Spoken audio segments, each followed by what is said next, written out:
जय महाकाल मेरे प्रिय मित्रों, सावधान कलयुग अपने चरम पर है। बचना है तो जाने पुराणों की भविष्यवाणी। ज्योतिष और पुराने ग्रंथों में युग का मान अलग अलग है। पौराणिक ग्रंथों के अनुसार 4 युग होते हैं: सत, त्रेता, द्वापर और कलयुग। कहते हैं कि कलयुग में पाप अपने चरम पर होगा। वर्तमान में कलिकाल अर्थात कलयुग चल रहा है। ग्रंथों में इस युग में क्या क्या होगा या क्या घटेगा यह स्पष्ट लिखा गया है। यह भी कि इस युग में जब कहीं भी प्रलय होगा तो सिर्फ हरि कीर्तन ही उसे बचा पाएगा। आओ जानते हैं कलयुग में सावधान क्यों रहना है। बात करते हैं सबसे पहले सतयुग की। सतयुग में प्रतीकात्मक तौर पर धर्म के 4 पैर थे। सतयुग में मनुष्य की जो लंबाई होती थी वो 32 फीट होती थी। जो पाप की मात्रा थी वो 0% थी। तभी राजा हरिश्चंद्र हुए थे। हरिश्चंद्र ने सत्य के लिए खुद के परिवार और अंत में खुद का बलिदान दे दिया था। अब बात करते हैं मेरे प्यारे मित्रों त्रेता युग की। त्रेता युग में धर्म के 3 पैर थे। इस युग में मनुष्य की लंबाई 21 फीट होती थी। जो पाप की मात्रा बताई गई है वो 25% बताई गई और पुण्य की मात्रा 75% बताई गई है। इस युग में विष्णु का वामन और राम अवतार हुआ था। असुरराज बलि ने 3 पग में धरती दान कर दी थी, जबकि राक्षस राज रावण से सीता का अपहरण करने के बाद भी उन्हें छुआ तक नहीं था। ये बात बड़े ध्यान से सुनिएगा सब लोग।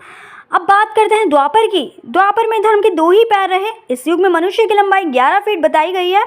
इस युग में जो पाप की मात्रा है वो 50% बताई गई है, जबकि पुण्य की मात्रा 50% होती है। मतलब यह युग में आधे मनुष्य पापी और आधे मनुष्य पुण्यात्मा थे। इसी युग में महाभारत का युद्ध हुआ था। यह युद्ध धर्म युद्ध ही था। कृष्ण ने धर्म की रक्षा की थी। अब बात करते हैं कलयुग की। द्वापर में 2 पैर और अब कलयुग के धर्म के कोई पैरों का नामो निशान नहीं है। धर्म अब पंगु बन गया है। इस युग में मनुष्य की औसत लंबाई 5 फीट 5 इंच अर्थात लगभग 7.5 हाथ बताई गई है। इस युग में धर्म सिर्फ 1/4 अंश ही रह जाता है। इस युग में पाप की मात्रा 75% बताई गई है और पुण्य की मात्रा 25% होगी, ये भी बताया गया है। लेकिन वर्तमान में देखा जा रहा है कि कलयुग अपने चरम पर है। यहाँ तो 25% भी हमें पुण्य नहीं नजर आता है।